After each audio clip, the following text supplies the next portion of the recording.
रामगढ़ से लगातार महिलाओं के साथ रैली जो है सो धरना प्रदर्शन को लेकर के चले जा रहे हैं और टाइगर दा पहुंच चुके हैं। क्या कुछ खास बोलिएगा आज? देखिए, हम तो यही कहना चाहेंगे कि झारखंड कहीं ना कहीं आज चारों तरफ से यहाँ लोग गलत मंशा के साथ अपनी गलत दृष्टि लगा कर बैठे हैं, जिस कारण आज हमारे राज्य की दुर्दशा है।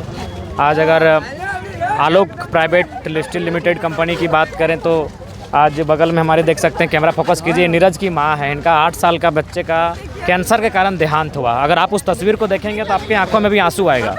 बहुत बड़ा ये घाव जो था, फेस में बहुत बड़ा घाव हो चुका था, तो उसके बाद देहांत हुआ। और आज ये महिलाएं इसलिए यहाँ तक पदयात्रा, लगभग 60 किलोमीटर की पदयात्रा होगी, जो कि आसान नहीं है आज के डेट में, तो इसलिए आई हैं कि ताकि और दूसरा बच्चा उस प्रदूषण से बीमार ना हो और मृत्यु को प्राप्त ना हो। तो इसीलिए हमारी मांगे हैं कि जो आलोक प्राइवेट लिमिटेड कंपनी है उसमें प्रदूषण का गाइडलाइन फॉलो हो। उसके बाद जो जबरन वन भूमि पर कब्जा है, जीएम लैंड पर कब्जा किया जा रहा है, वो बंद हो। जो भी उन्होंने लीगली जो ज़मीन लिया है उस पर काम करे, प्लस प्रदूषण का अनुपालन करते हुए काम करें। वहाँ के जल, ज़मीन, जंगल को प्रदूषित ना करें।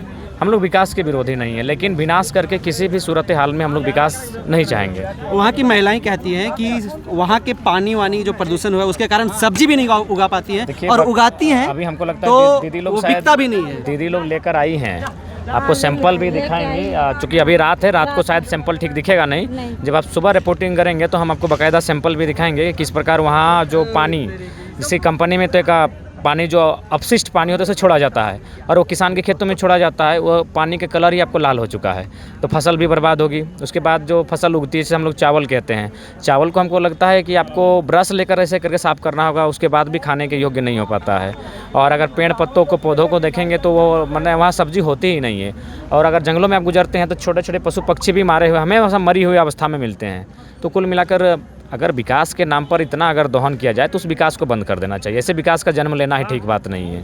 20 साल पहले एक फैक्ट्री लगती है और फिर 20 साल के बाद यानी 23 साल के बाद फिर से जंगल को काट करके फैक्ट्री लगाने का आदेश दिया जाता है। इस पर क्या बोलिएगा? इस पर यही कहना चाहेंगे, कॉर्पोरेट्स हावी है, कैपिटलिज्म हावी है। लोग कहते हैं कि बजट किसान को देखकर बनता है, बजट कामगार मजदूर को देखकर बनता है, लेकिन वास्तव में बजट कॉर्पोरेट्स को देखकर बनता है, उसे खुश करने के लिए बनता है। बिल्कुल नहीं, कंपनी का कोई विस्तार नहीं होना चाहिए, खासकर वन भूमि में नहीं होना चाहिए, गैर मौजूदा भूमि में नहीं होना चाहिए। कंपनी ने अगर लीगली जो ज़मीन खरीदा है उस पर आपको अपना ढांचा को तैयार करें, उसमें आप उसको विकसित करें। बाकी उसके अलावा 1 इंच ज़मीन भी आपको लेने का अधिकार नहीं है। कंपनी का बेटा जो होता है उसके नाम से प्लांट लगता है, लेकिन झारखंड का माँ का बेटा जो है सो मरता है। क्या कहिएगा? दुर्भाग्य है हमारे झारखंड के लिए, ये हमारे राज्य का दुर्भाग्य है। इसलिए मैंने शुरू से भी कहा कि ये लोग हमें पशुओं के समान सोचते हैं। वहीं मैंने पहले कहा, यही आलोक स्टील लिमिटेड कंपनी जो है प्राइवेट लिमिटेड कंपनी, इनका अन्य राज्यों में भी फैक्ट्री है, वहाँ जीरो पोल्यूशन पे कार्य करती है। ये जानकारी हमें उसी कंपनी के एक मतलब सरदार जी उन्होंने दिया कि भाई हमको समझ में नहीं आता है कि इतना अन्यायी ये लोग कैसे हो सकते हैं झारखंड के साथ। यही कंपनी जब दूसरा स्टेट में जाती है तो जीरो पोल्यूशन पे कार्य करती है, लेकिन यहाँ इस प्रकार का पोल्यूशन का स्तर है कि सीधा कैंसर से बच्चा मर जाता है। तो इसीलिए उसी को लेकर आज हम लोग राज्य के सर्वोच्च रहनुमा महामहिम राज्यपाल महोदय को ज्ञापन देने आए हैं। उन्हें उसी बातों से, अपनी समस्याओं से अवगत कराने आए हैं कि अपनी आंखों को खोलें महामहिम, और एक दृष्टि डालें कि हमारे साथ क्या अन्याय हो रहा है, हमारे साथ क्या जुल्म हो रहा है, किस प्रकार हमारा गांव, हमारा जल, हमारा जीवन, हमारा जंगल संकट में है। एक बार आंखें खोलकर उस पर दृष्टि डालें और उस पर न्याय करें। दादा, आप 2 दिन का ये आंदोलन था, लेकिन आज का समापन की स्थिति में है। कल का क्या कुछ रणनीति होने वाला है? जो जहाँ से आज पदयात्रा समाप्त हुई, कल वहीं से आरंभ होगी और हम लोग राजभवन की ओर कुछ करेंगे और राज्यपाल से मिलने के लिए हम लोग अपना जो ज्ञापन है दिए हैं, उसके बाद उन्हें संज्ञान में देते हुए इन चीज़ों पर चर्चा करेंगे। और हम लोग चाहेंगे कि जो फैक्ट्री है उस पर जो प्रदूषण फैलाया जा रहा है उस पर प्रतिबंध हो। फैक्ट्री जो अपनी ज़मीन का इल्लीगली विस्तारीकरण कर रही है उस पर प्रतिबंध हो, और उसी विषय पर हम लोग की चर्चा करनी है।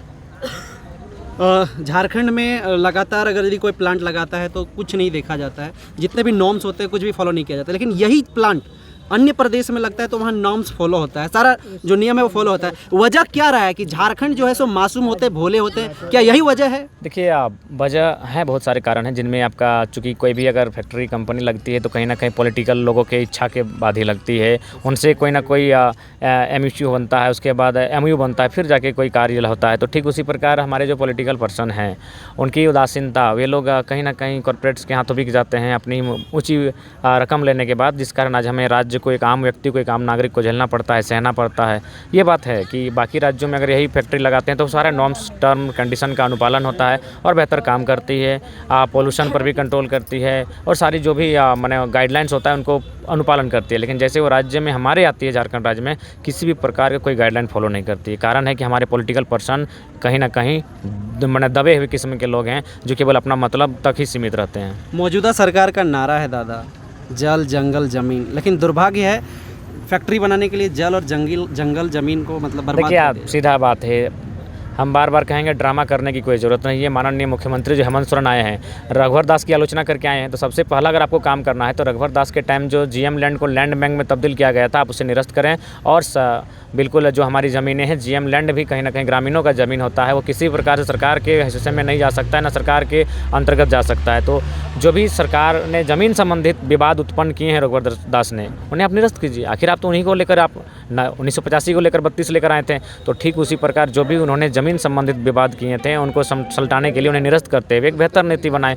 बल्कि आप प्रयास करें, जो एचईसी का इतना बड़ा ज़मीन खाली पड़ा है, रैयतों को वापस करें। वहाँ जब कोई उद्योग की स्थापना नहीं हो पाई है या फिर वो ज़मीन अगर छूटा हुआ है तो फिर वापस करें। ये तो न्यायालय का गाइडलाइन भी है। ये मासूम का जो लोग यहाँ पे ठहरे हैं इस पंचायत भवन में, थोड़ा जूम करिएगा सोनू जी, जो पंचायत भवन में यहाँ पानी का व्यवस्था नहीं है, उसके बावजूद भी लोग यहाँ पे रुकेंगे रहेंगे। कैसा पीड़ा है, किस तरह का ये संवेदना है, थोड़ा सा आपके मुख से। देखिए आप, झारखंड ही पीड़ित है तो जाहिर सी बात है झारखंड का बेटा बेटी लोग खुशहाल कैसे हो सकता है। यहाँ वे लोग खुशहाल हैं जो इस राज्य से संबंध नहीं रखते हैं। जो भाड़े में रहते हैं वो खुशहाल रह सकते हैं, जो 2 दिन रहने के लिए आए वो खुशहाल रह सकते हैं, लेकिन जो सदियों से इस भूभाग में बसते हैं आज उनकी स्थिति इतनी ख़राब है कि आज वो कहीं ना कहीं पीड़ित हैं, शोषित हैं, आज दमित हैं और लगातार उनका शोषण चल रहा है। आप अगर रामगढ़ से उठकर धनबाद जाते हैं, बोकारो जाते हैं, हर जगह आपको ये समस्या मिलेगी। कंपनी, फैक्ट्री, ज़मीन, यही विवाद आपको मिलेगा। और मैं भी आज स्पष्ट कहना चाहूँगा, यदि कोई कहे कि झारखंड में जो भी समस्याएँ तो हज़ार है, लेकिन कोई एक समस्या बताइए जिससे कि आधा मैंने झारखंड को पहले सॉल्व करना चाहिए, वो है ज़मीन संबंधित। ज़मीन यानी उद्योग, ज़मीन यानी कोयला का खदान, ज़मीन यानी ज़मीन पर कब्जा, कंपनी, फैक्ट्री, यानी ज़मीन से रिलेटेड जितना भी समस्या है, अगर उसका समाधान हो जाता है तो मुझे लगता है झारखंड का सबसे बड़ी समस्या का समाधान हो जाएगा। आज अभी जो लीडर थे आपके माकपा के, सबसे पहले आपके चैनल के माध्यम से उनको श्रद्धांजलि देते हैं, लेकिन उनकी हत्या के पीछे कारण क्या है? ज़मीन विवाद। इसलिए अगर ज़मीन विवाद की समस्या का समाधान हो जाएगा तो हत्याएं भी रुक जाएंगी, लोगों की परेशानियां भी रुक जाएगी, दुख दर्द का भी समाधान हो जाएगा। तो अगर राज्य सरकार कुछ चाहती है, जो जल ज़मीन जंगल की बात करती है, आप ज़मीन संबंधित कानूनों को मजबूत करें और ज़मीन वापसी के लिए कानून बनाएं। जो कंपनियों ने, फैक्ट्रियों ने अधिग्रहण किया है, तो मुझे लगता है झारखंड बेहतर हो जाएगा। जिनको 7 गोली लगा, जिनकी आप बात कहें, अभी विकास मुंडा की बात कर रहे हैं, सुरेश मुंडा साहब, हाँ सॉरी सुरेश मुंडा, उनको वो भी इसी कंपनी सुभाष मुंडा, अच्छा ठीक, सुभाष मुंडा, वो भी ज़मीन मामले में जैसे आपने बताया कि उन्होंने किया, आप लोग भी उसी चीज़ को एक कंपनी से, कॉरपोरेट से लड़ रहे हैं। आपको डर और भय नहीं लगता है? देखिए डर भय नहीं लगता, लेकिन इस बात का हमें भी आशंका है, हम मैंने मुस्कुराते हुए कह सकते हैं 7 गोली लगना दादा, तो हम लोग को भी 8-10 गोली उन्हें कभी मार सकता है। लेकिन क्या करेंगे, रोज़ सुभाष मुंडा जैसे लोग का इस राज्य में हत्या होती रहेगी जब तक ज़मीन संबंधित विवाद नहीं सुलटाए जाएंगे, जब तक कानूनों को मजबूत नहीं किया जाएगा। और जितने भी शूटर्स हैं ये स्पष्ट कहेंगे वो गैर झारखंडी हैं। झारखंड के लोग कभी हत्या नहीं चाहते हैं, झारखंड के लोग कभी रक्त रंजित नहीं होना चाहते हैं। वे चाहते हैं कि एक सुंदर खेत हो, खलिहान हो, आम पीपल नीम की छाँव हो, वहाँ अपनी छोटी सी कुटिया हो, छोटा सा गाँव हो और वहीं अपना जीवन यापन हो। ये केवल और केवल वो लोग हैं जो बिल्डर्स हैं, माफिया हैं, जो भूमि माफिया हैं, वे अपने आप को स्थापित करना चाहते हैं, अरबों करोड़ों में फ्लैट्स बेचना चाहते हैं। उनकी नज़र गिद्ध दृष्टि हमारे ज़मीनों पर पड़ी है। वही काम आलोक प्राइवेट लिमिटेड कंपनी, जिनके मालिक है रामचंद्र रोंगटा, लगातार इस राज्य में कर रहे हैं। रामचंद्र रोंगटा का बेटा के नाम से प्लांट बन जाता है, लेकिन दुर्भाग्य है दादा, हम लोग के झारखंड की माँ का बेटा का मृत्यु होता है, कैंसर से पीड़ित होता है, मर जाता है, कोई देखने वाला नहीं है, कोई सुनने वाला नहीं है, कोई समझने वाला। अभी जो आप लोग लेकर के ये पीड़ा आप राजभवन तक जा रहे हैं, आशा है, विश्वास है, लगता है कुछ सुनेंगे? देखिए अगर वास्तव में लोकतंत्र जीवंत है, यदि भारत का संविधान जीवंत है, तो हमारी बात महामहिम से होगी। और महामहिम वास्तव में अगर वे राष्ट्रपति के प्रतिनिधि के रूप में कार्यरत हैं तो जाहिर सी बात है उनकी शक्तियां हैं, और उनकी इतनी शक्तियां हैं कि रामचंद्र रोंगटा उनके सामने कुछ नहीं है।